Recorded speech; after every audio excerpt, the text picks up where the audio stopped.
Good evening, my friends. Just got back from San Diego, California. Um, and I had an interesting story that I'll start with. By the way, if you want to call the switchboard and sound off, you're more than welcome to do so. And thanks to everybody in the chats and on YouTube and Facebook who are watching. I'm getting more and more used to this interface, so you should be able to see everything, hopefully, be able to interact with each other. And the listener in the line, rather, is on the screen. So I'm flying out to San Diego. I was doing an event in Riverside, and we were going to spend a few days just seeing some family. Natalie's got some family out there near Ocean Beach. We took Linus with us, and I was nervous. You know, you got a not quite 6 pound dog, and you put him on a plane. And so, we didn't want to leave him. We thought it'd be fun to take him, to the coast. He could see the ocean, blah, blah, blah. And so, how's he going to do? We have this pet carrier that's it's fabric and it has this mesh on the front and the back. So if he's inside and zipped up, he can still kind of see out. How will he do inside the carrier? And so we are at the airport in Tulsa getting ready to depart. And I see some people who are very distressed. And they sort of alternate between, oh, how cute that dog is, to, oh no, oh no, oh no. They were very distressed, obviously. So they said, and they were not from the United States, or if they were, they had a very tenuous grasp on the English language. They were trying to communicate, and they said, on plane, dog on plane. And I said, yeah, we're going to take the dog on the plane. And that's my alarm to go, and I need to put sweet potatoes in the oven. Never ignore your sweet potato timer. Yeah, I got time. I'll be right back. Hang on.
Okay, I'm back. So, sweet potatoes with grilled salmon, by the way.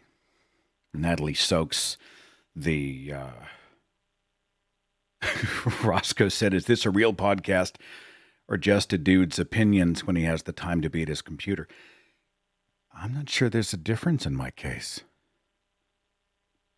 My friend, there's stories. This is community. This is time where we can hang out, communicate back and forth via chat. The phone line is wide open. If you would like to dial in and sound off, you're welcome. But yeah, it's a loosely formatted show where we hang out together. And if this is a waste of your precious time, don't let it hit you where evolution split you. So, grilled salmon, sprinkled with herbs and a little salt and pepper and some lemon juice twisted on the top. And she smokes the salmon on this board, this cedar plank. She soaks it in water for like 3 hours, and then she places the salmon on the board and she puts it in the grill. And the smell is amazing. It's amazing.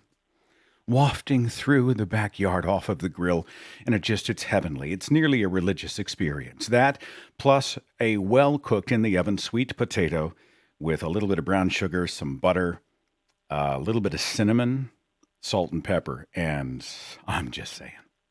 So anyway, that's dinner tonight. But yeah, I mean, the chat guy was correct. I happen to have a little bit of time on a Saturday night. Natalie's out with the grandkid.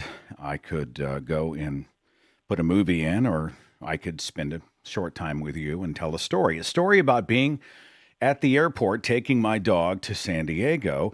And there's a couple people who are distressed because, and they started to point up. You put the dog up, like I'm going to put him on the plane.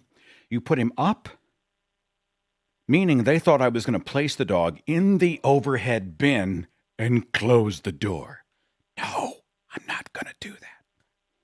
Not going to do that. Oh no, he goes under the chair in front of us. It slides right in. We zip the little top back so he can stick his head out, and he is he's able to see us. We can reach down and touch him to assure him when the plane engines rev, and we all live happily ever after.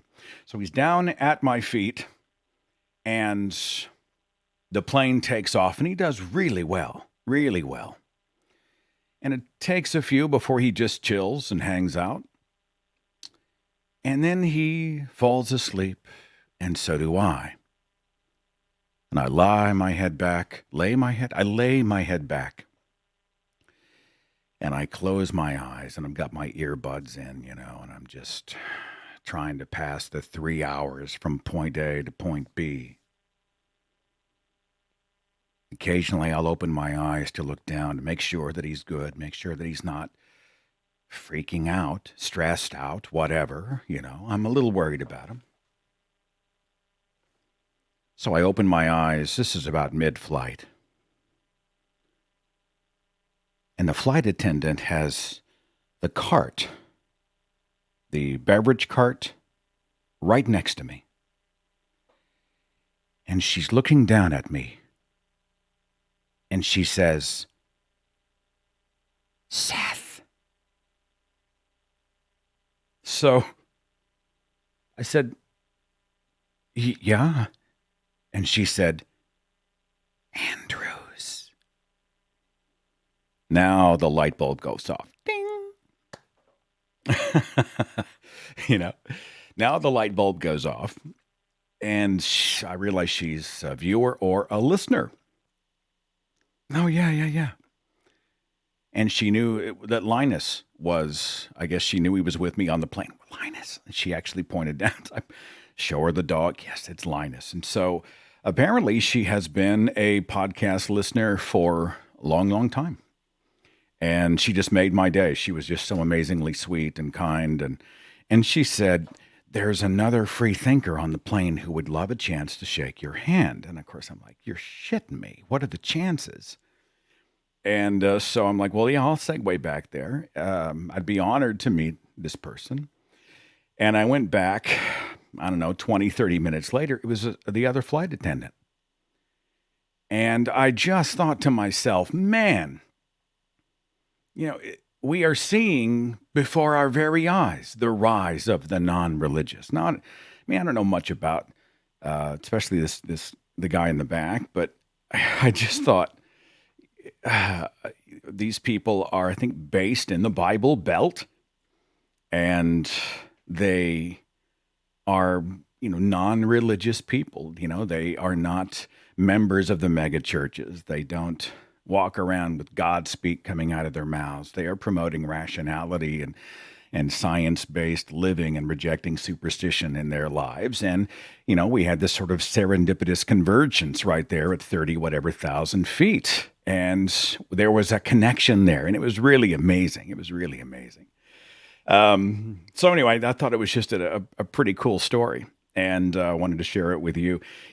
I think the more we are out whenever we can be, and the more we speak about our rejection of religion and the fact that we live perfectly wonderful and happy lives, religion-free, the more I think it empowers other people to do the same, and then other people, and then other people, and before you know it, it's you look around and guess what? You're no longer a marginalized group. You're no longer the minority. You are surrounded by people who get you. You are essentially confronted with the fact that you are, you have community almost everywhere you go. It was very cool. Oh, look, I've got somebody on the switchboard. Let's see if I can make this work. Area code 647. You're on the Thinking Atheist podcast. Who's this? Hey, Seth, buddy, how are you? I'm well. Who's this? Oh, it's Mike. It's Mike calling from Toronto. What's going on, my friend?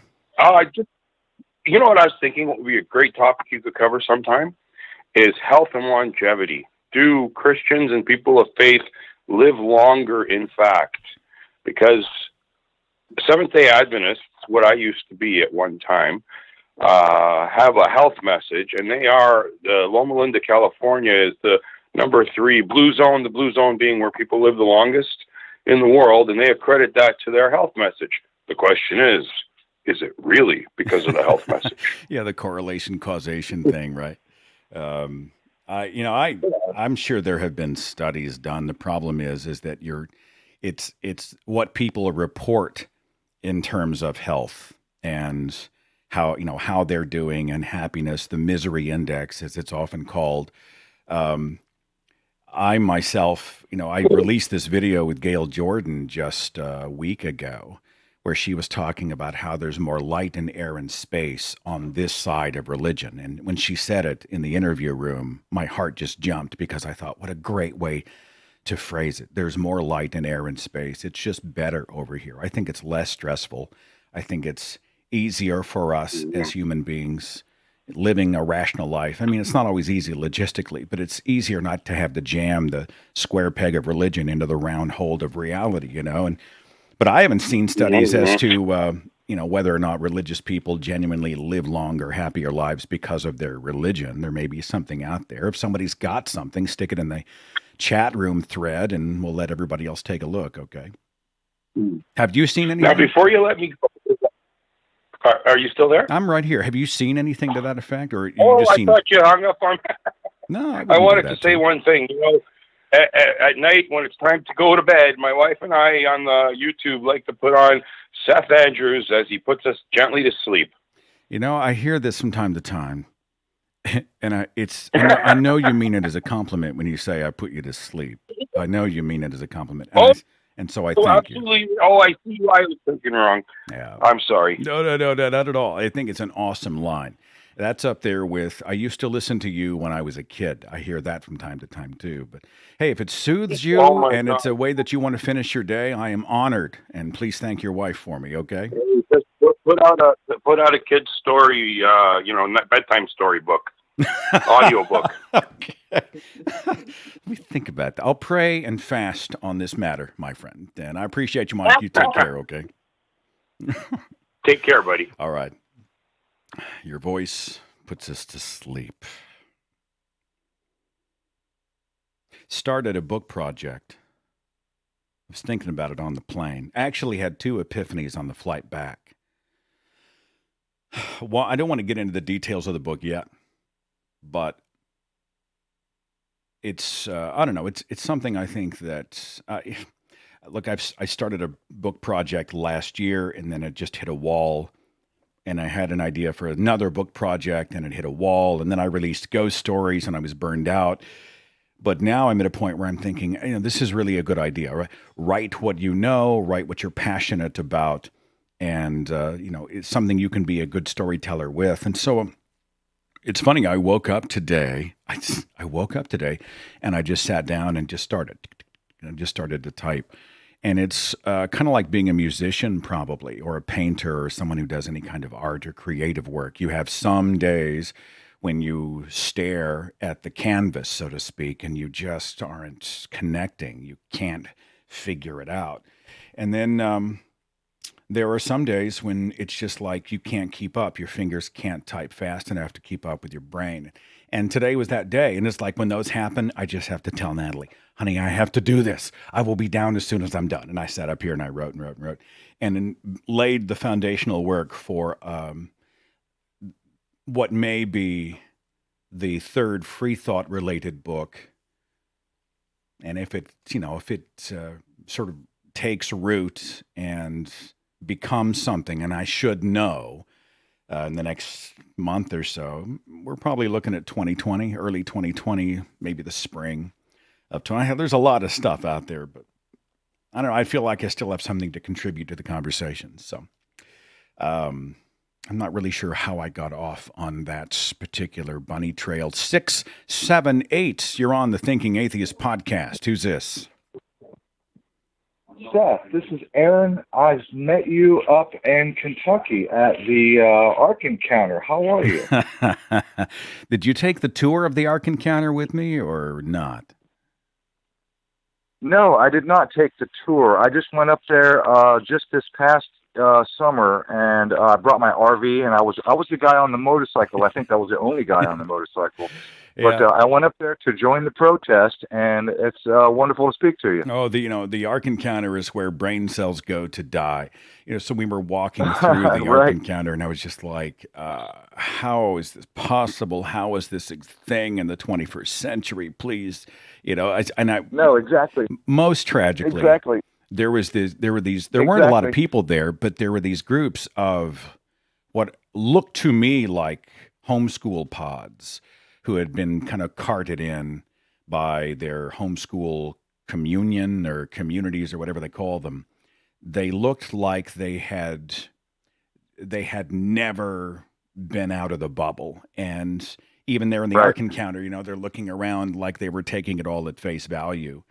Right. Cow-eyed. Oh man, it was just, and it hurt my heart because I remember myself when I was a young kid and all the stuff I'd been spoon fed by the people I trusted. And I just wanted to go up to each one of these kids and go, question everything. Don't take their Right, word right. That's for all it. you can do, right? Anyway, forgive me for derailing, my friend. What's on your mind? What's on my mind right now, Seth, is I'm really bothered, and I know that there's a lot of people really bothered at the moment. Okay, there was this conference in Dallas, Texas recently where all of the major atheist YouTube channels showed up in Dallas. They had this wonderful conference. I know you were there, and then many of those podcasters and YouTubers made their way on as guest hosts on Talk Heathen and the Atheist Experience in Austin, and seemed to be such a wonderful experience. I've seen a lot of the videos. The issue I have right now is this is happening like as we speak. This is like hot off the press kind of a controversy. What's going on right now is Stephen Woodford, the British guy, went home and he posted, I can tell by your nodding your head, you know what I'm talking about. He went home and he posted a video with his opinion, his views on the LGBTQ, basically a man to woman trans person competing in sports against biological women. And he had a lot of citations, a lot of science, a lot of information backing up his opinion. And then immediately, literally within minutes, Seth, this is kind of the disturbing part. Within minutes, the atheist community, the ACA, the Atheist Community of Austin, and the Atheist Experience put out a public statement where they publicly denounced Stephen Woodford, and then they apologized to the trans community for any anguish or any sorrow they may have caused, yada yada. And I just find this like a knee-jerk reaction, almost like a snowflake reaction. I'm really disturbed because I love the Atheist Experience. I love the ACA. I love Talk Heathen. Those guys are all wonderful people, and I know that there's a lot of gay people involved with that community, and I'm totally on board, and I'm all good with all that. And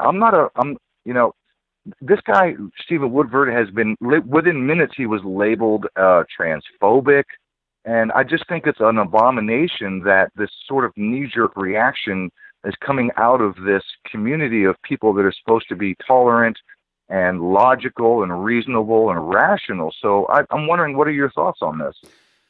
Well, I made a short statement. To clarify, he actually, as I understand it, produced the video that was stating an opinion of his, a position of his, asking questions and presenting his case. But I think that was 3, 4, 5 weeks ago. And it was shortly after he returned from Faithless Forum, I think, that he realized that it had blown up. Faithless Forum, yeah, thank you.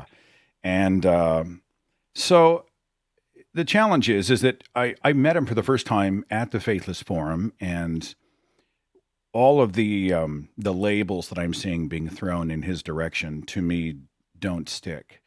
I don't see somebody who is unnecessarily inflammatory, who is an enemy of LGBTQ people, who is, reckless in the way that they say he is reckless, or even, a piece of shit, or all the things that are being said.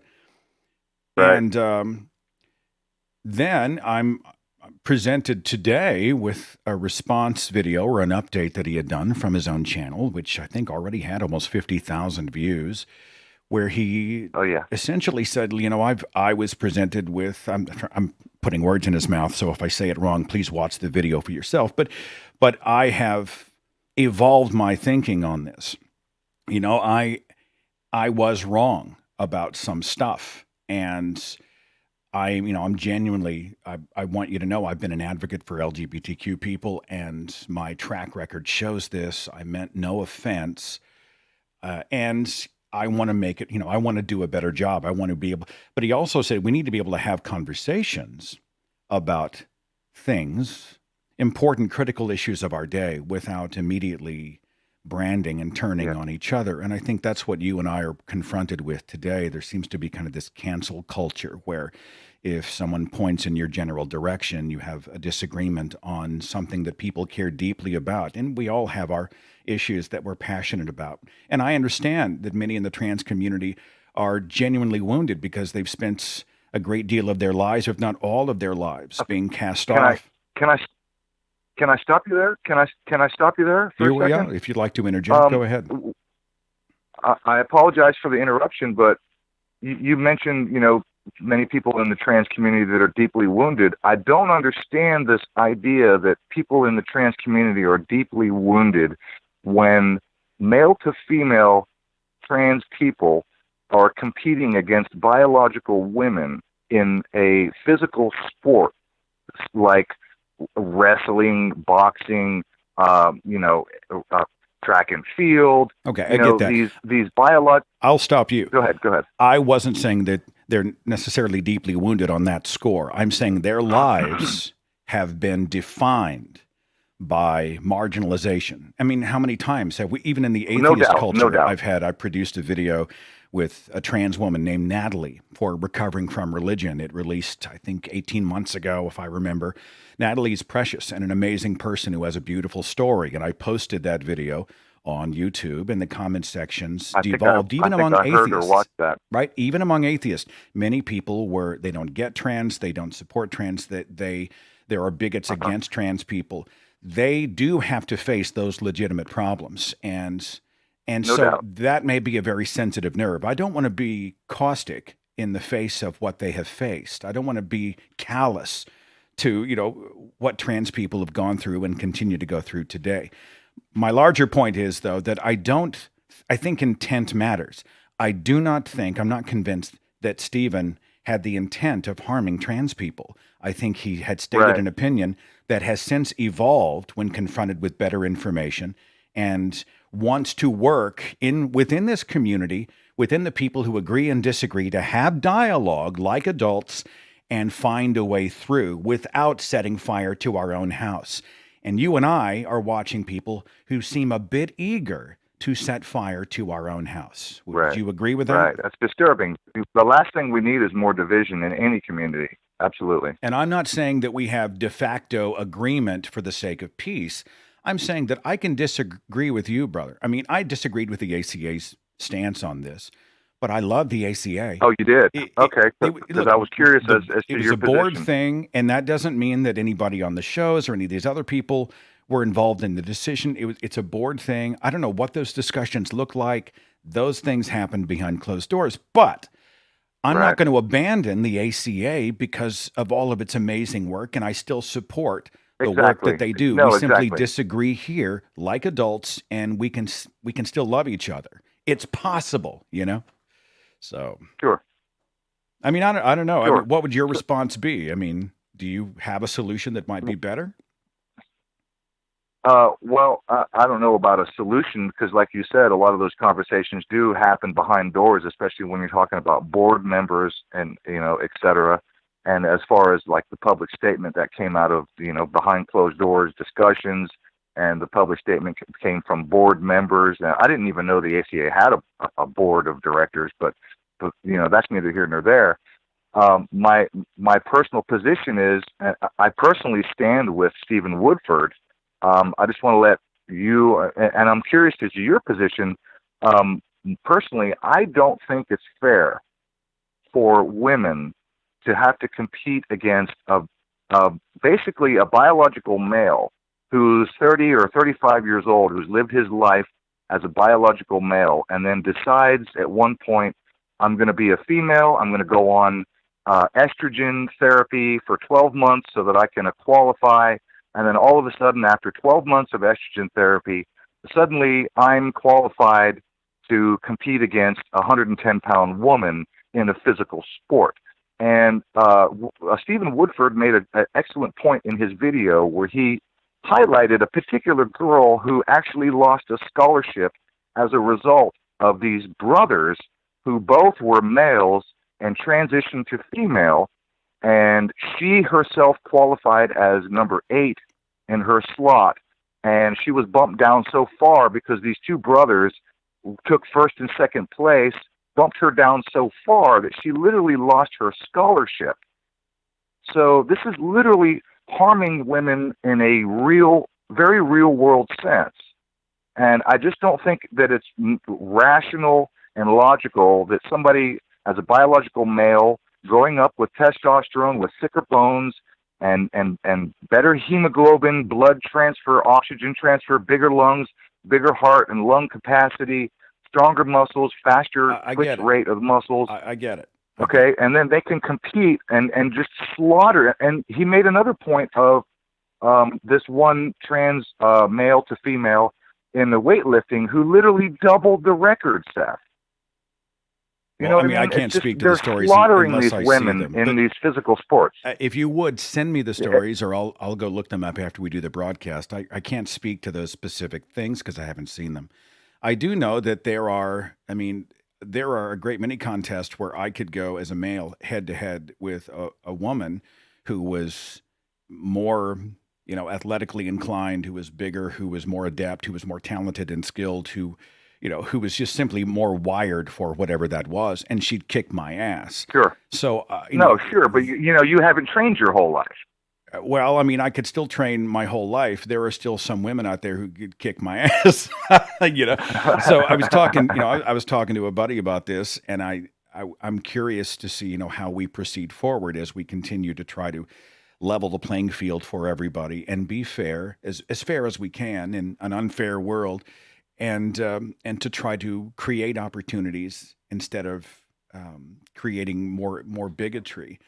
And I don't know the solutions to this. I myself am sort of navigating it in my own life, but I want anybody in the trans community to know that I'm right now not interested and focused on whether or not you're on a rowing team or a weightlifting team as much as I want to see trans people accepted in the culture as a whole, not discriminated against in terms of adoption and finding work and finding love and having basic human rights. And the rest of it I'm navigating with everybody else. It's not something I've gotten deeply into, but I'm interested. And I'll tell you this, I should be able to have a conversation with you like we're having right now as people who care about other people and not be vilified by the outrage brigade, this sort of, this purity culture that says if you're not 98% with me, you're against me. And that's to be able to have these conversations. So that's kind of exactly why I'm calling, because it seemed like the ACA had this with me or against me attitude. It was almost like an immediate knee-jerk reaction. Look, I don't know. I don't know what happened. It was very surprising, and I don't know who makes up the board. I don't know how that went down, and that's something that needs to be addressed respectfully with the ACA, and I hope they have comment about it, and I wish them the best. I, to their credit, I really do think they were acting because they felt it was the right thing to do. I just disagree with what they did and how they did it. And so there's fault on all sides. It's a complex problem that doesn't fit in a Twitter post. And that's another problem we faced. You're not going to cram this into 240 characters. It's got Sure, there's a sure. lot of gears in this machine, a lot of people who are all worked up on a very important issue. And it's a hot button, and we all just need to take a breath, treat each other like human beings, and not divide as a knee jerk, but let's actually talk to each other and see if we can navigate through to a solution. Right. So that's my hope for what it's worth, okay? All right. Um, I very much appreciate you taking my call, and I'm just curious, real quick, do you have an opinion on the actual issue itself, as far as trans men becoming women, and then after so many months, 12 months of estrogen, being able to compete with I'm still biological navigating. women? I really am still navigating it. I don't think it's not, it doesn't fit in a cookie cutter and for me. There are and legitimate for the record, questions that we can ask. Um, for the record, I just want to state that I am not transphobic. I don't think it's fair at all, this term transphobic. The phobia, it I get it. implies a irrational fear. For the record, on my YouTube channel, I'm subscribed to black people, gay people, trans people. I have no problem with any of those people. I think that all people deserve the respect that any human being deserves. But I think there's literally a actual physical unfairness when it comes to a man, after being a man for some 30 plus years, uh, taking estrogen for 12 months and then competing in a physical sport. And by the way, I'm all for, the Dana Kirkpatrick, is that her name? The NASCAR driver chick who's kicking ass. I'm all for that. That's not literally a physical sport. She's steering a wheel, she's pushing the brake pedal, turn left, turn right, whatever. I think we may stand apart on some of this. All right. But you're on the record and everybody's heard you, and I appreciate you expressing that. And I feel like you expressed it, sincerely and in good faith. All right. And I appreciate it. Okay. You're a wonderful human being, and I love you. Thank you very much for taking my You're call. very kind. Thank you. Thank you. All right. Take care. All right. Oh, sorry. Didn't mean to cut you off, brother. I mean, put him behind a wheel of a machine and then it becomes fair. I'm not. No. I think there are a great many women who could, who I'd be happy to stand behind if they were on, in the battlefield, doing physical combat, because quite frankly, they're a hell of a lot more badass than me. They have a better physical constitution. They're more physically fit. They're more driven. They're more competitive. They are stronger in every way. But I just don't think you cram this stuff in a cookie cutter. Men weak, women strong does not remotely cover it. If a female proves herself in a specific area, regardless of what the area is, who gives a shit? I mean, let her compete. I mean, that's kind of where I'm really leaning. If you can do it, great. And even a trans person who transitions from a man to a woman, that's no guarantee of physical prowess, that you are a certain body type or that you are athletically inclined or any of those things. Yes, males have specific tendencies, but this stuff does not fit in a cookie cutter. And at the end of the day, I think we have to lead with compassion. Let's figure this out together like real people, but let's be compassionate to each other. And you suck and fuck you and you're a piece of shit and blah, blah, blah, right off the bat, that gets us nowhere. It gets us nowhere. It is not the solution to our challenges. It's not the answer to our questions. It is simply a reinforcing of these tribal walls that divide us, and we are divided enough. I'd like to see us calm the hell down and resist the urge to throw invective at the other person and resist the urge to label and scream and cry, even if we're genuinely and rightly frustrated. Sometimes, I get frustrated. I get frustrated with religious people. I get frustrated with people in my own community for a host of different reasons, and it's hard not to just blurt it out. Oh, you motherfucker. It's hard to do that. But, it gets us nowhere. And actually adds to the white noise that surrounds the problem and makes the problem more difficult to solve. Oh. Area code 226. You're on the Thinking Atheist podcast. Who's this?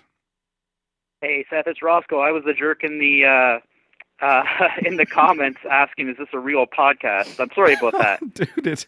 It's all right. I didn't mean to be a jerk right back at you. So but part of me is like, I will admit that inflection gets totally lost in chat. So it came off snarky, and I snarked back. So I need to take some of my own advice. But it's good to have you on the air, my friend. What's going on, man? Well, you know what?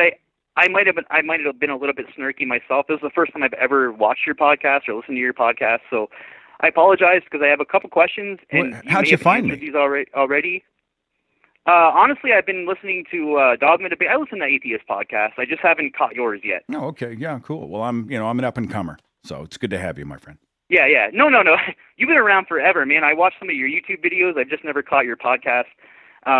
Basically, I just have some questions for you, man, because like I said, I've never listened to the podcast before, and I apologize to any of your listeners. Hit me. But what is the podcast all about? Is it your personal life? Is it human rights? Is it religion? What is the podcast all about? The answer to your question is yes. Look, I have a different theme every week, almost every week, unless we just do like a potpourri, like a caller show.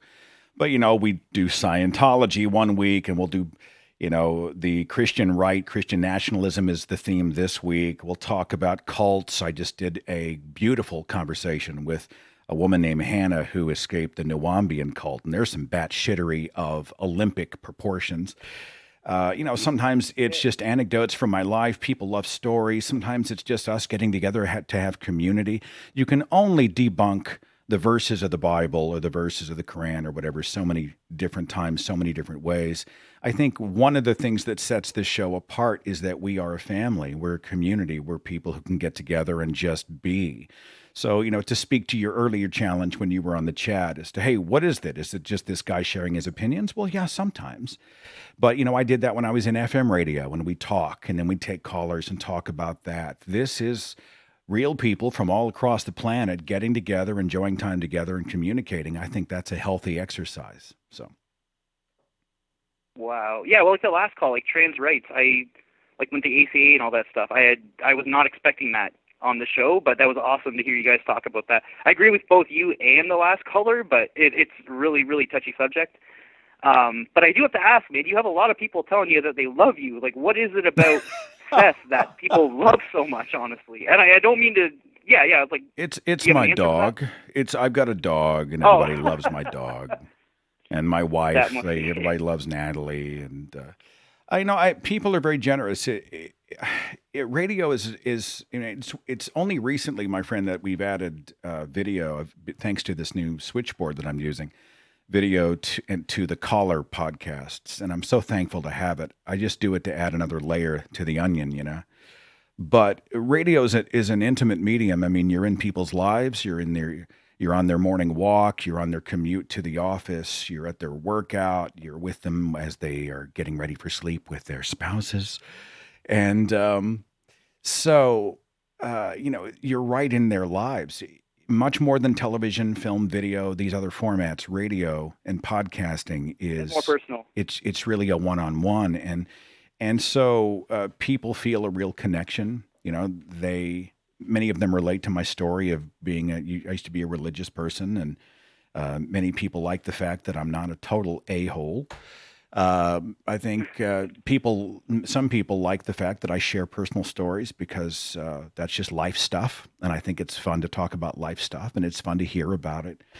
I mean, I don't know. You'd have to ask probably the fans and the listeners and the people who follow the page why they say those beautiful things. But I'm hugely honored by it. And I'm going to do my best to try to be a good steward of what they've given me, the time and the energy they put into the show. I want to make sure that I never forget that without them, it's all for naught. So, but yeah, I mean, you can ask them in the chat, see what they say. So I probably will. I got one more quick question for you, Seth. You were talking about ghost stories earlier. You like to write ghost stories or read ghost stories? Yes, it's funny. I'm a big fan of Halloween, and Me too. Yeah. I grew up in a culture where we couldn't dress up as anything devilish. No witches, no devils or demons. It was all this sort of safe Bible character type stuff when I was a kid, and I don't know if that feeds into it, but I love scary movies. I host a horror movie night at my house once a month, usually once a month. And I love a good ghost story. And as a storyteller, I wanted to sort of scratch that itch. And so on the radio, just as something unique to do, every October, starting like 8, 9 years ago, I started one show where we do nothing but tell ghost stories. And I produce them up pretty significantly to the point where it takes a shit ton of time to do now. And I had put so much work into them that I actually used the radio stories as a foundation for an audiobook that released to audible.com last September. So that's out. And then we'll do another Ghost Stories broadcast here this Halloween season as well. So I do it every year. It's a tradition. The listeners seem to love it. And it's a nice distraction from the usual conversations about religion and gods and cults and all that type of stuff. So. Perfect. Well, I just got one more quick question for you, and it's in regards to these ghost stories. Me personally, my fiance is she's an ex-Jehovah's Witness. It wasn't until she actually got with me where I showed her some science videos. I showed her a bunch of Neil deGrasse Tyson. Within 2 weeks, she basically agreed that she wasn't going down the correct path. However, when we watch YouTube videos about ghost stories, or I tell her something about a ghost, there's something in her that makes it so that she cannot sleep at night. Even though she knows ghosts are not real, she'll wake up 3 times in the night after we watch ghost videos, hearing something or listening to something.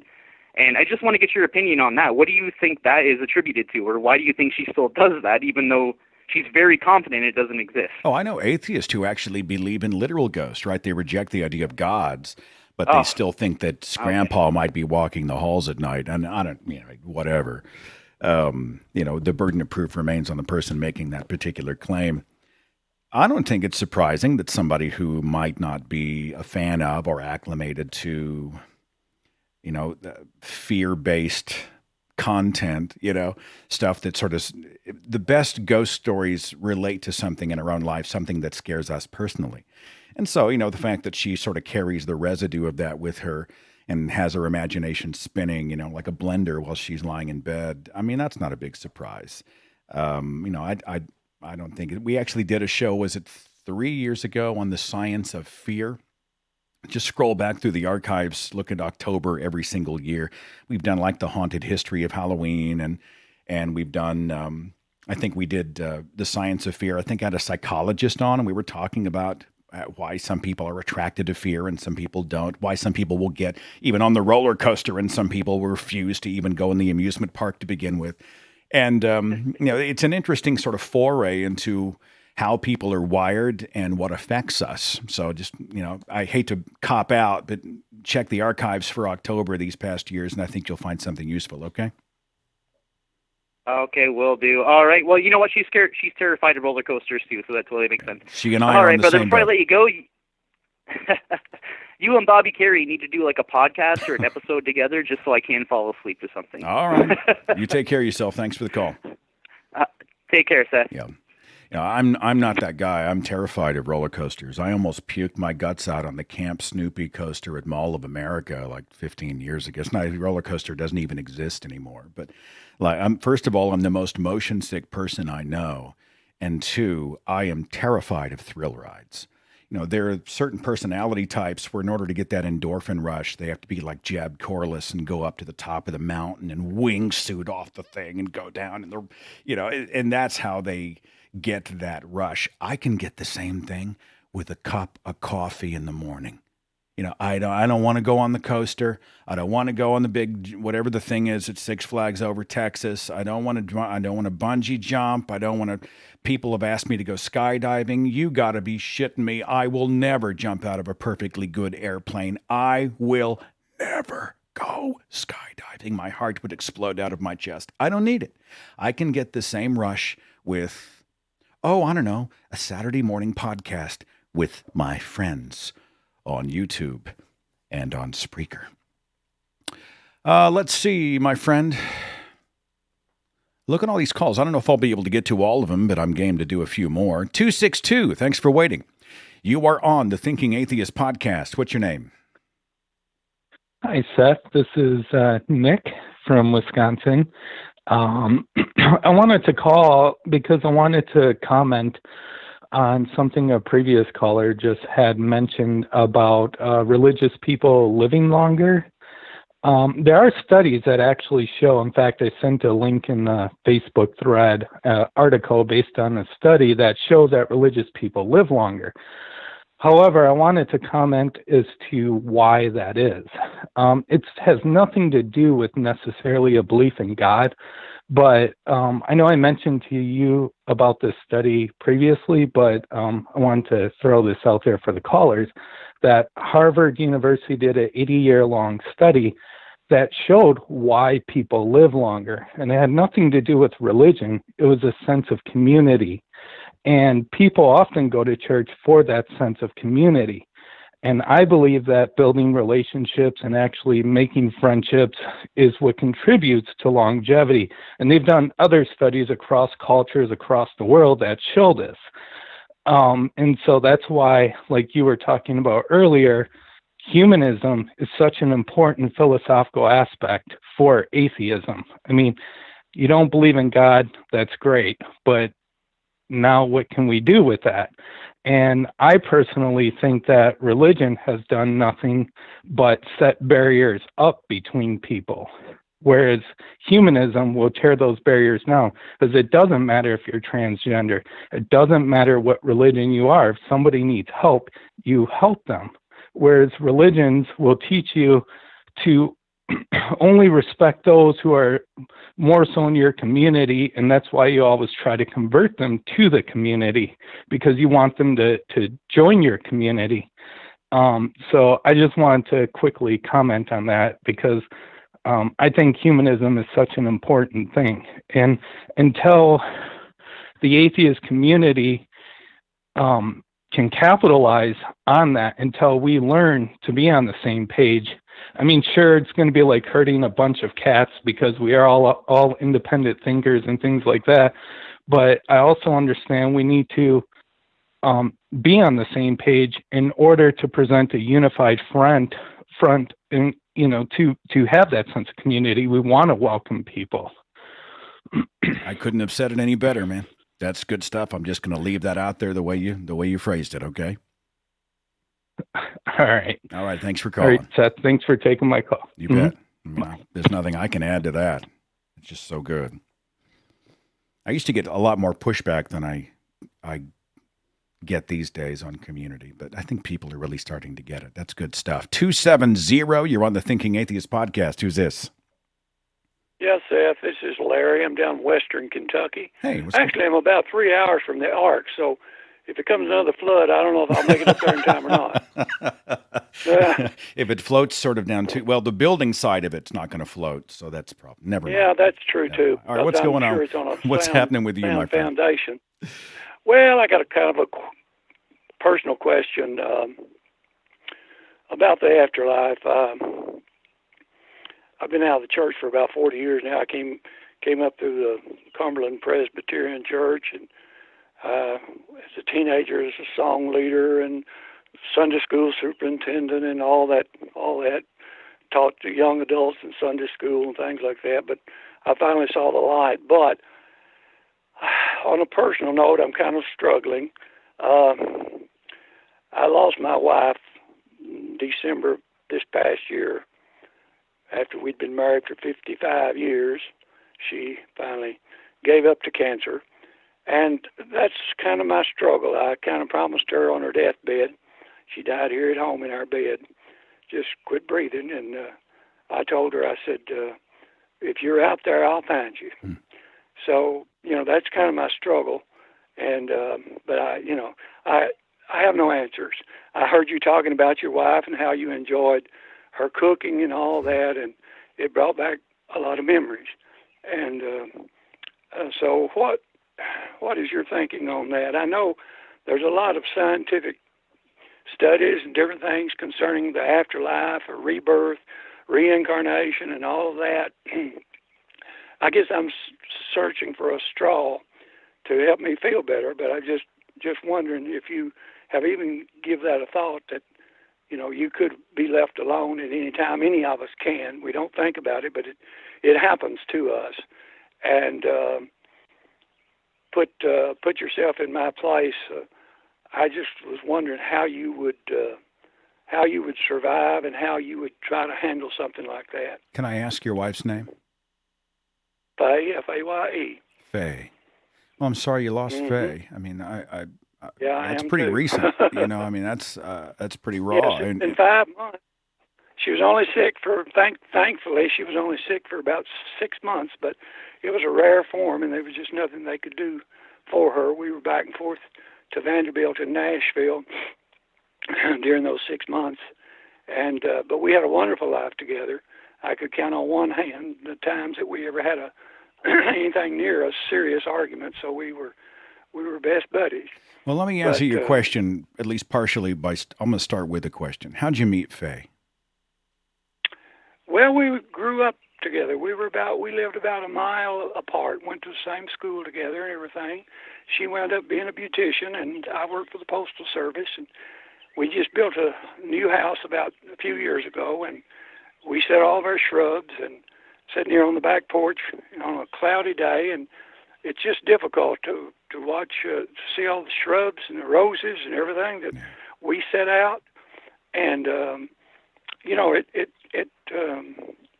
it gets very hard to think of a future life, without her. Of course, I'm 76 years old, and I've been in ill health for the last 13 years, and she was a great caretaker for me. But I just well, let me ask you. Let me ask you this. I it. mean, describe her for me. I mean, what? And I have a reason for this. I mean, what did she like? What did she cook? How did she dress? Tell me about her. Well, being a beautician, of course, she was a fanatic with her hair, and she was a fanatic with her dress. She didn't go out. She wouldn't go to the grocery without fixing her hair, putting on nice clothes or whatever, But we were both raised on a farm. We always had a garden, and we ate out of the garden when we could and enjoyed that. We always had one. I've got raised beds that we raised stuff together, and we both enjoyed the same sort of thing. But after we married, we didn't attend church, and we didn't discuss it a whole lot. I went through a strange period with I guess I'd call it a cult now. At that time, it was Worldwide Church of God. Oh, I used Lord. to listen to that. Oh, well, that's hardcore right there, man. I know it is, but it was out of the mainstream. I'd already decided concerning the Protestant churches, that was a bunch of bull. And then this came along. I'd listened to it when we were driving to work. Me and some buddies were going to worked at midnight for a couple of years, and we'd catch a radio, Garner Ted. But then I came to my senses and realized that wasn't it either. So I finally just gave up on all of it. We had a daughter that had some serious problems when she was 7 years old and having severe headaches, and come find out it was a brain tumor, which it was successfully removed. But many nights sitting by her bedside or in the floor, holding her hand and talking to her, and her begging me, "Daddy, please make the pain stop." Her head the spinal fluids was, building up in her brain and giving her just horrific headaches, and she was prone to passing out when they'd get too strong. And I guess those nights that I sat by her bed nearly all night, and it, that pretty well finished me up, because I'm like, I would not, I would give my own life to save hers, literally, and so that was the last straw. I knew that something was wrong. She had never done anything to anybody as a 7-year-old child, and for her to have this. And then we went to Children's Hospital in Nashville, where she had her surgery, and the whole 5th floor was nothing but uh, children with brain problems. So many of them with shaved heads and big scars around their scalp and everything. And I'm like, this is not right. Yeah. This can't be right. Of course, I've never traveled to foreign countries, and seen the devastation and the starvation. You see it on TV, but, you flip the channel and it's out of your mind. But when you see it firsthand, it really makes you question a lot of things. So from then on, we've kind of been on our own. Yeah. Well, I remember when Christopher Hitchens was diagnosed with esophageal cancer, and he was being interviewed and asked about, what if there is an afterlife? And he kind of winked, or at least he smiled with a wink, and he said, well, I rather like surprises. And I thought that was a good answer. I think what a beautiful thing to say that to your wife, hey, you know what? If there's something there, I'll come find you. And I think that's something to hang on to. I'm not saying that we conjure up a happy ending just because we can't deal, but it's a beautiful thing to say. Wherever you are, if there's something out there, if there's another place for you to be. There was a documentary I was watching, and there was someone who was terminally ill, and he said, if anything, whenever I go, just promise me you'll meet me over by the strawberries. Or they had this saying that they used to share with each other. Honey, I'm going to meet you at the strawberries. And that was their way of just assuring each other on this earth that, hey, if there is an opportunity, I'll be there for you, and just like I am with you. And I think that's a beautiful gesture. I honestly... Well, that's the only thing I can hang on to right now. I can't provide the happily ever after, the happy ending, the life 2.0 that some people might promise. I can't do that. But what I do hear is you painted for me in just a few words a picture in my mind of who Faye was and what she was like and what it was like to be in her home and to be in her presence and to be her friend and to have love in that. I mean, it sounds beautiful. You created. Well, we found out. Go ahead. Go ahead, my friend. Go ahead. You found out what? We found out. We knew that there was some family. Of course, being from Kentucky, I guess, even though we're not from the hills of Kentucky, we're down in the western corner of Kentucky. But still, we found out we were fourth cousins. So maybe that's why we got along as well as we did. I think I saw this on Game of Thrones. I don't know. Well, honestly, you had love. You had a beautiful life. You shared your life experiences together, and you were there for her and with her to the end, and you left with a beautiful sentiment. And I think that's what you hang on to. If there was something out there, we'll find each other. And in the meantime, you can remember with fondness the great life that you had and the beautiful heaven on earth that you made. I mean, you didn't wait and spend all your life and energy on something that comes after you die. You decided to make a wonderful life for the 50-plus years you had together. That's freaking amazing. I retired 20 years ago, and 5 years, she was still working. 5 years into that, I had pancreatitis and had 2 major surgeries, and that kind of blew things up. And then she had to quit work to take care of me because I couldn't even walk when I came home from the hospital. Yeah. I was in therapy for over a year. I was in a wheelchair and then graduated to a walker and then to a walking cane and finally got back where I could at least mobile around. And you're going in the right direction, man. That's good to hear. So 24/7, and she, we were just always together, Yeah. And we talk about the weather, feed the birds, put out the garden and whatever. And but it was hard. Well, I'm sorry that I'm sorry for the trouble that has happened in your life in losing Faye. But thanks for sharing her with us, and thanks for I'm glad you were there for her. And honestly, I wish she was around because my hair needs some work, buddy. I need Faye to come over and just fix it. She could do it. Yeah, she's one of the what was his name? Country singer. He's old now, but she always wanted to get a hold of his hair and cut his hair. She see him on TV. She said, I could do something with that head of hair, But I always said from the time I woke up, I was in a coma for 4 weeks in Memphis. And after my surgery, after I woke up, I decided, I always said, it is what it is. Yeah. Whatever it is. You have to deal with it. And these people, I've seen old people as well as young people, Oh, me, why did it have to happen to me? Well, why in the hell not? You ain't no better than anybody else, you know? A little And I'm Kentucky no better than philosophy right anybody there. else. You know it. Yeah, You yeah, know it. right. Well, that's just the way I felt about it, and I still feel that way about it. And just like I told my wife years ago, if I was the only one that was getting bald-headed, I'd really, really worry about it. But when I look around and 2/3 of the males my age are already bald-headed, I don't worry about it. And so, you know, Yeah. if you live long enough, a couple lives long enough, one of them is going to leave usually first. Yeah.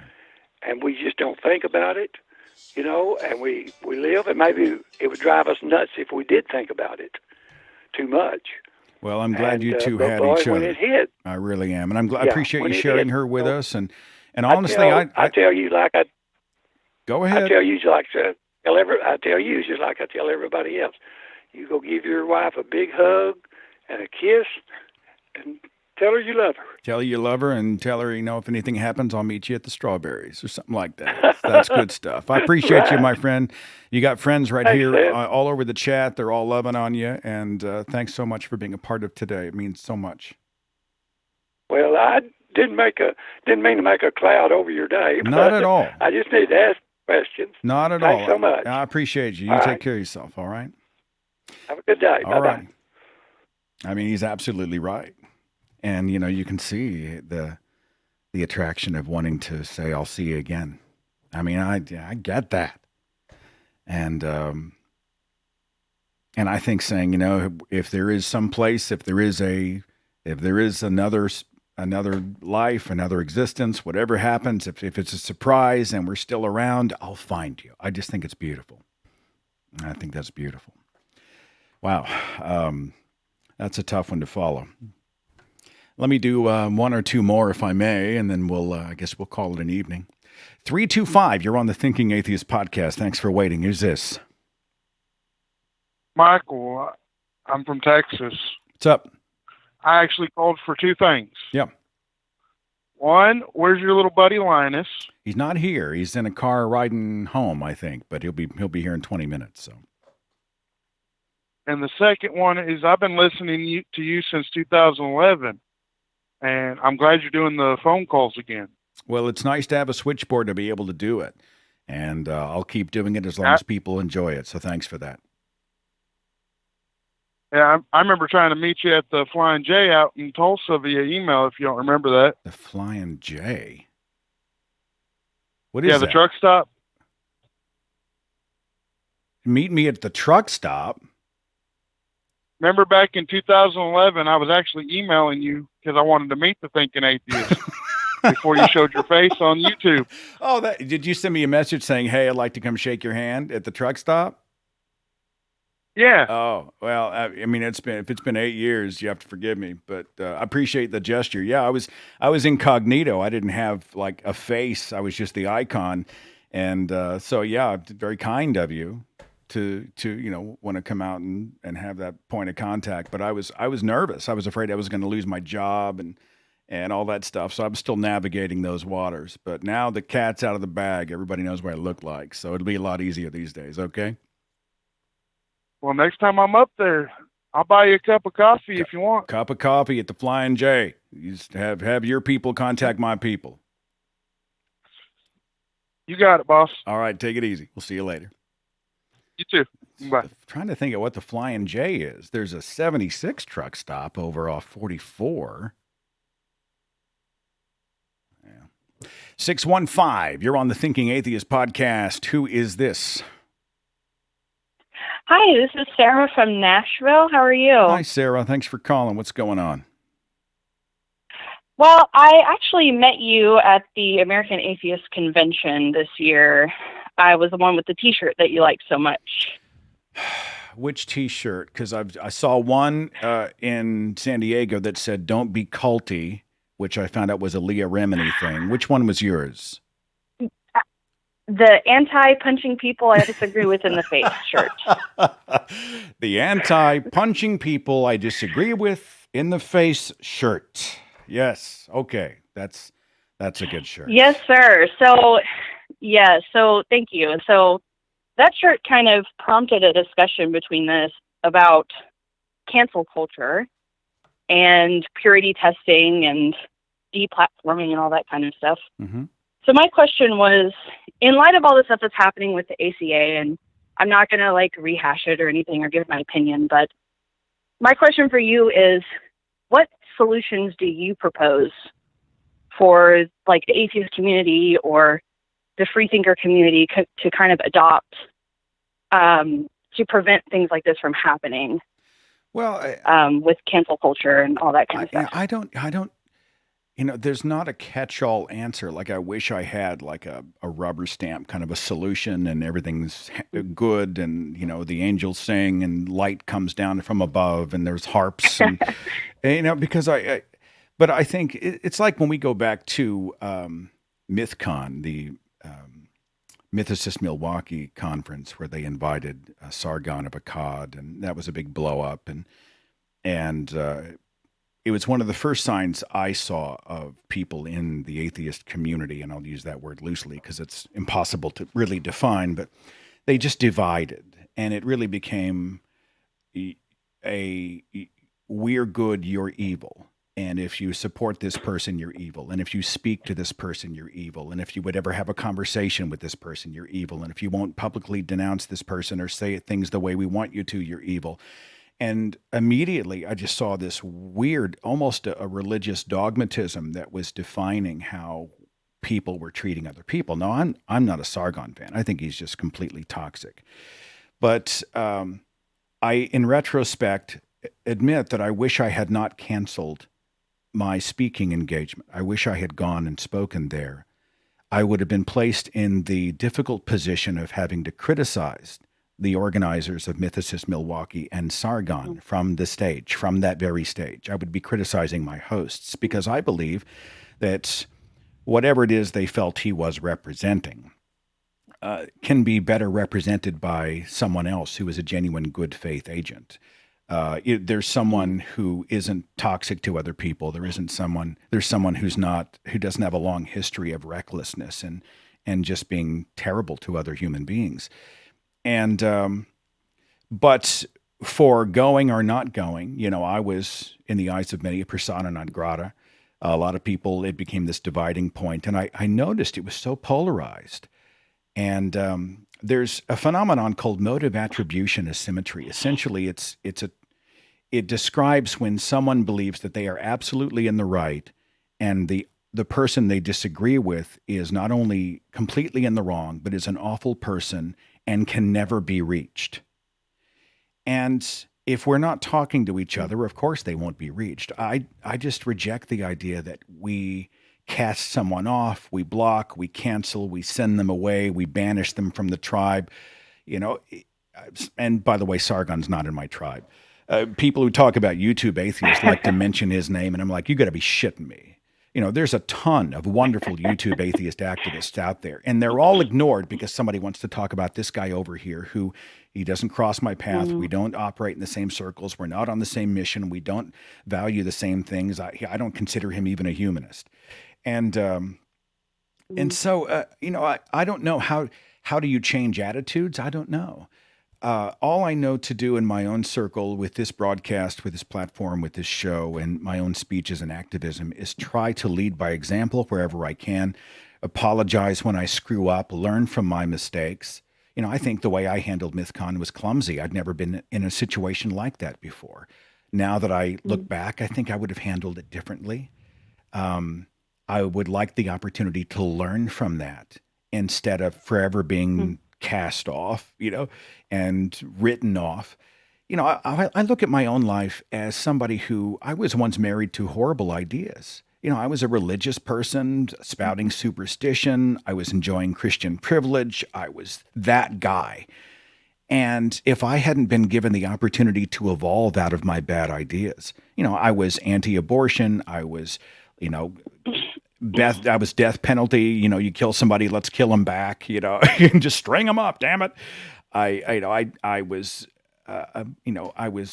on the wrong side of so many critical issues. If I hadn't been given the chance to discover better answers and evolve my own thinking, I would forever be trapped. I would not be the person. I wouldn't have this show. I wouldn't have this community. I wouldn't have the life that I have today.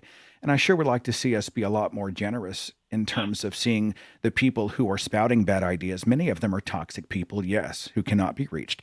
Many of them are also victims. They are victims of bad ideas, and ideas can be changed.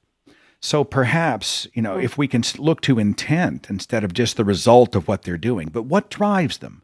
I think about Dia Khan. Forgive the long answer, but it's Dia. That's okay. Dia Khan is a Muslim, right? She's a Muslim. She holds to Islam. And she, as part of a documentary she was producing, went down and she sat down in the living rooms of white supremacy groups. She went down to these people who were like, total neo-Nazis. And she sat down one-on-one, face-to-face, within a few feet of skinheads who thought she was subhuman. And she began conversations. Do you think I'm subhuman? Do you think I'm this? Do you think I should be banished or cut off? And she treated them with strength of conviction, with maturity. She didn't roll over, but she was not hurling invective at them. And you began to see that through those conversations, their perceptions of her as the other changed. And a few of those people, shortly after the documentary, it's called White Right, it's on Netflix, shortly after the documentary released, they left the neo-Nazi group and walked away from hate.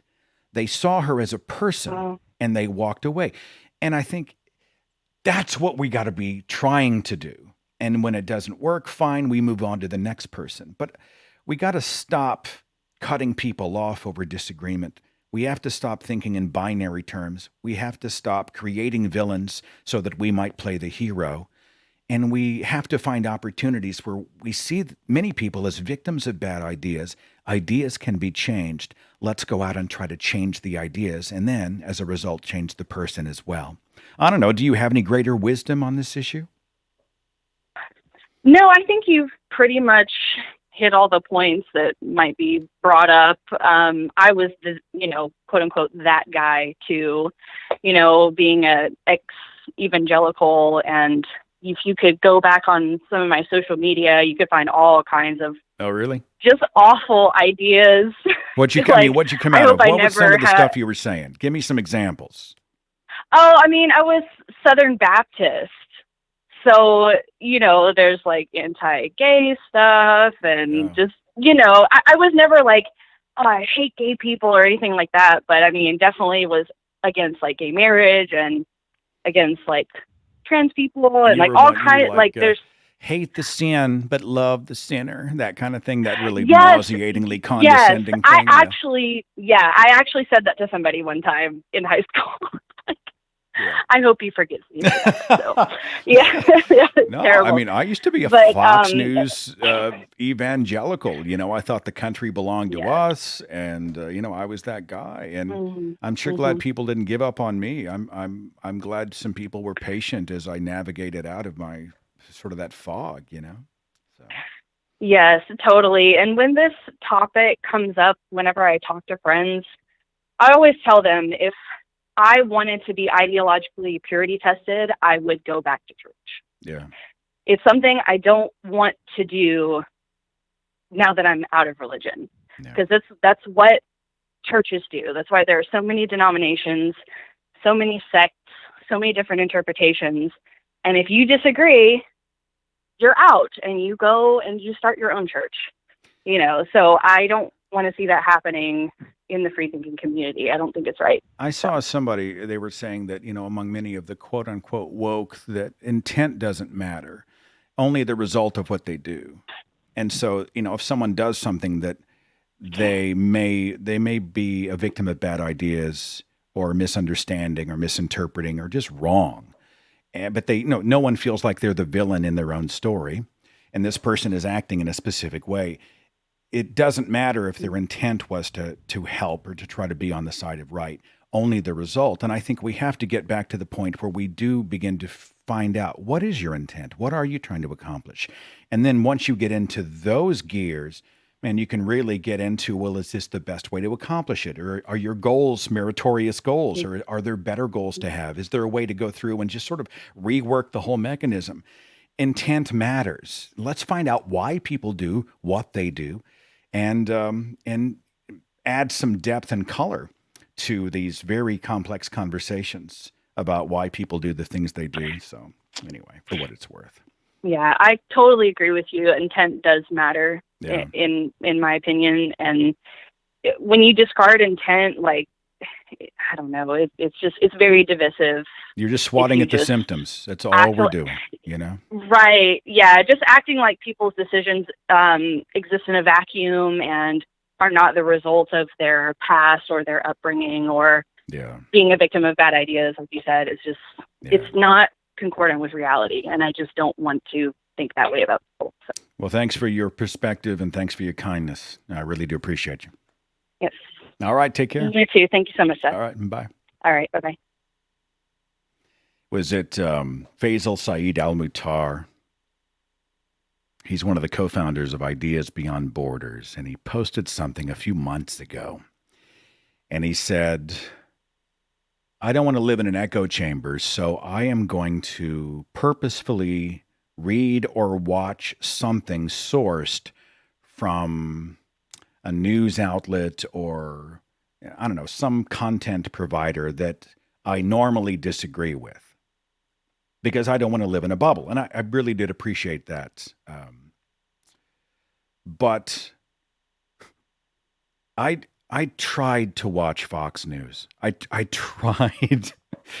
tried to listen to Fox. I tried. A Tucker Carlson. I just couldn't do it. I couldn't do it. There were other sources. I'll read, I'll watch, I'll listen. There are other sources out there that will present a counter opinion. I couldn't do it. Breitbart can't do it.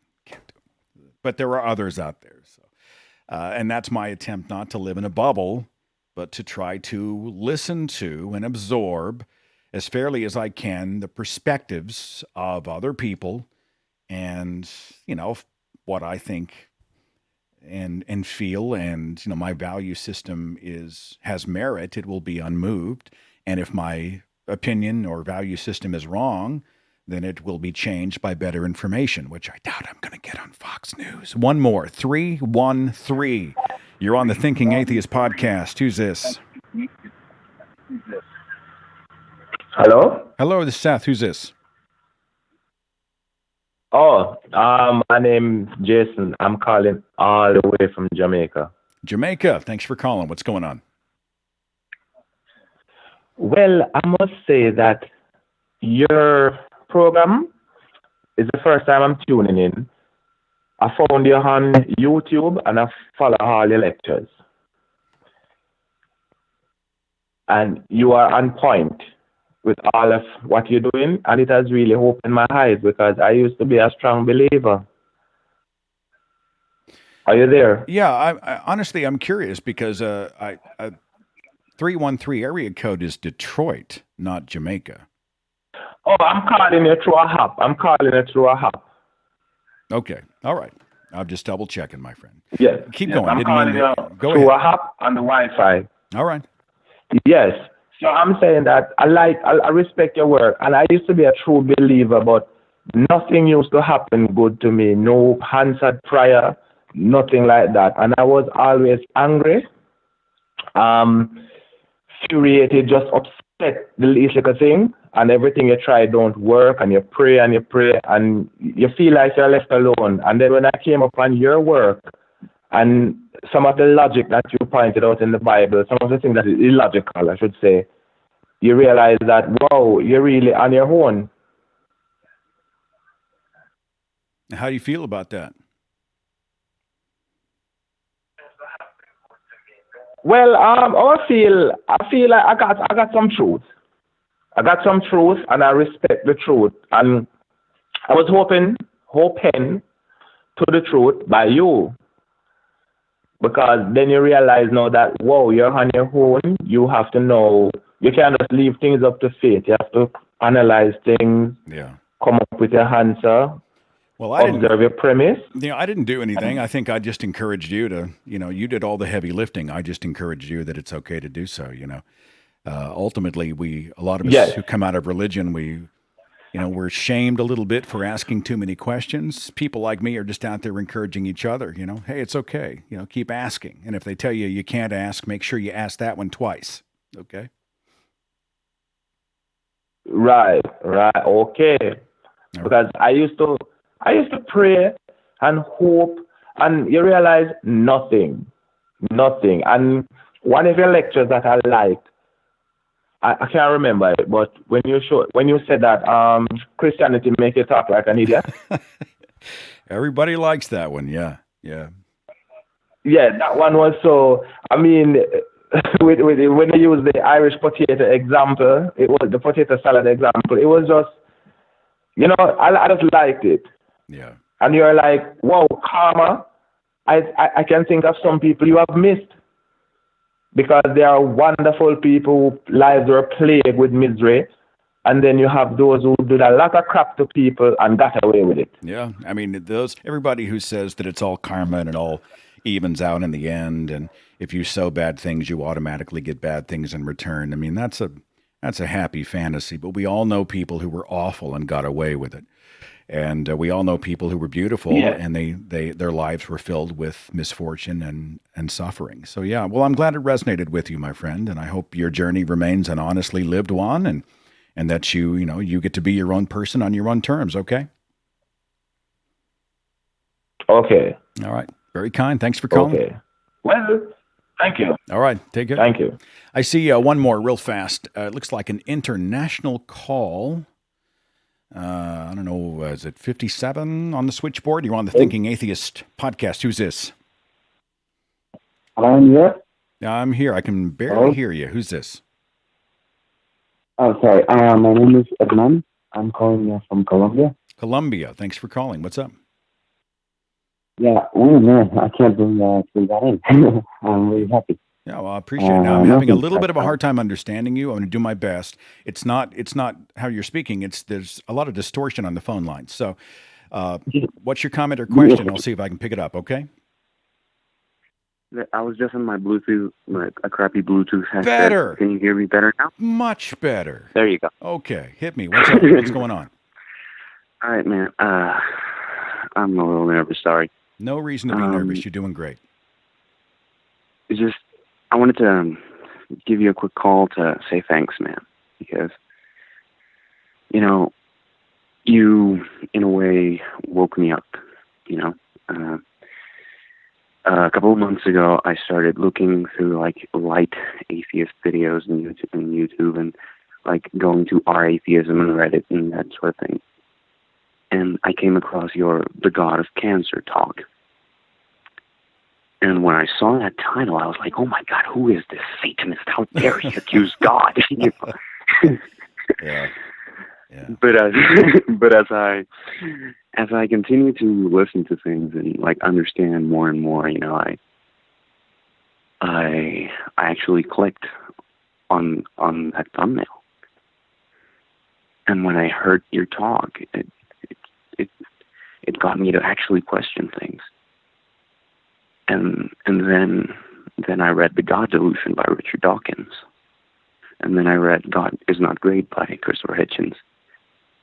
And then I was an atheist. Yeah. It's funny how the dominoes start to fall, right? Yeah, exactly. So, and what'd you come out of, man? I just want to Jehovah's Witnesses. Oh. So, I mean, did you go through the shunning? Tell me about it. All that stuff? Well, I mean, have you lost people or what? Yeah, I'm still living at home with my parents. I'm 17 years old. Hmm. And, that prospect and the idea of shunning that I know is going to happen in the future is just so scary. Yeah. And I'm really not having a good time at the moment, so. Yeah. But I wanted to call you and say thanks, because you, along with other guys like Aaron Ra and Dawkins and Hitchens and all these people, you guys just opened my mind to so many things that I used to give for fact, and I realized that I don't actually have the secrets to the universe, Yeah. That I don't know things, and that just makes me really happy to know those things. And I just wanted to say thank you, because in a way, I could say I'm one of your converts. Well, yeah. I mean, I get what you mean, but you're doing all the work, my friend. It's your journey, and you honor me with the call, and I thank you for sharing it. And I hope you take encouragement moving forward from the show, from this community, because it is a community. And despite the problems that you've seen that we have, sometimes we get squabbly and we find reasons to disconnect. There's still so much good stuff and so many good people here. You are not alone, okay? All right, man. All right. Thank you very much. All right. Have a good night. All right. Take care. Or whatever it is in Oklahoma. Yeah, it's night. Yeah, it's night. I got you. I'm on your page. Take care of yourself. All right. All righty. You too.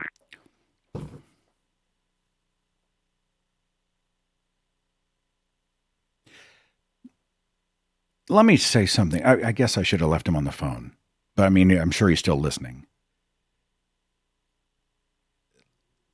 Life is so incredibly brief relative to, the universe and everything in it. Our lives are just a blink, And I think it is far too short and precious to live somebody else's worldview, or to be an echo of somebody else's voice, or to carry somebody else's religious or political or cultural mantle. I am often asked, well, how would you as an atheist, because I'm not a parent. I never had kids of my own. I got a couple of beautiful stepkids. But how would you have raised them? You would have indoctrinated them with atheism, And I respond, no, I wouldn't have. I would have let them know what my position is. I mean, obviously there would have to be some influence, because that's the nature of the beast. But beyond that, I'm really convinced I would be like, who are you? What do you think? How do you get to the solution to this problem? How would you answer this question? Let's go discover together. Teaching them how to think, critical thinking skills, so that they can then discover the world on their own terms. Guiding them so that they're not being taken by the con artist and the pseudoscientist, etc. But also, who are you in terms of identity? Parents often look at children and they want to see reflections of themselves. My parents want to see the reflection of their Christian faith and their religious value system and their traditions and how they vote and all those things in me. And I'm aching to say to them again, or to say to them in a way that gets through, I'm not you. And that's okay. In fact, it's really okay. It's beautiful. We are all unique, individual human beings alive for these brief decades on this earth. Life is too short to be imitations of each other. I'm not here to reinforce you or to affirm whatever you think or feel or do. I'm here to live life on my own terms, to pursue truth on my own terms, to try to be an honest and good human being on my own terms. And if it's way different than you, if I love differently than you do, if I vote differently, if I go to church or go to a different church or don't go to church or whatever, well, I mean, that's mine. Yeah, I own that. And I think that would be the encouragement I would give you, is that your life is too short and precious to be an echo of them.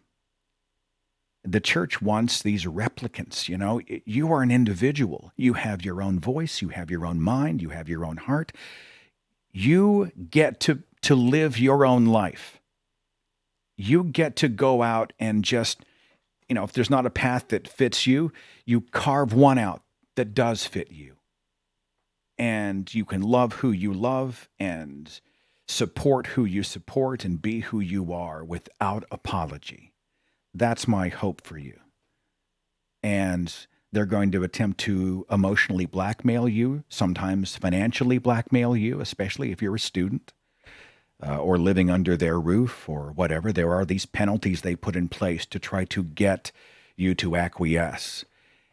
At the end of the day, remember, you are you. You are a unique identity, and life is too short not to live an authentic life. So be authentic, whatever that means. Do you, whatever that means, without apology. And it's my hope that if this quote-unquote religious community does cast you off, that you'll know that you have real community, an authentic community who is willing to accept you for who you are right here and in places really all over the world. Anyway, I can't think of a better note than that to end on.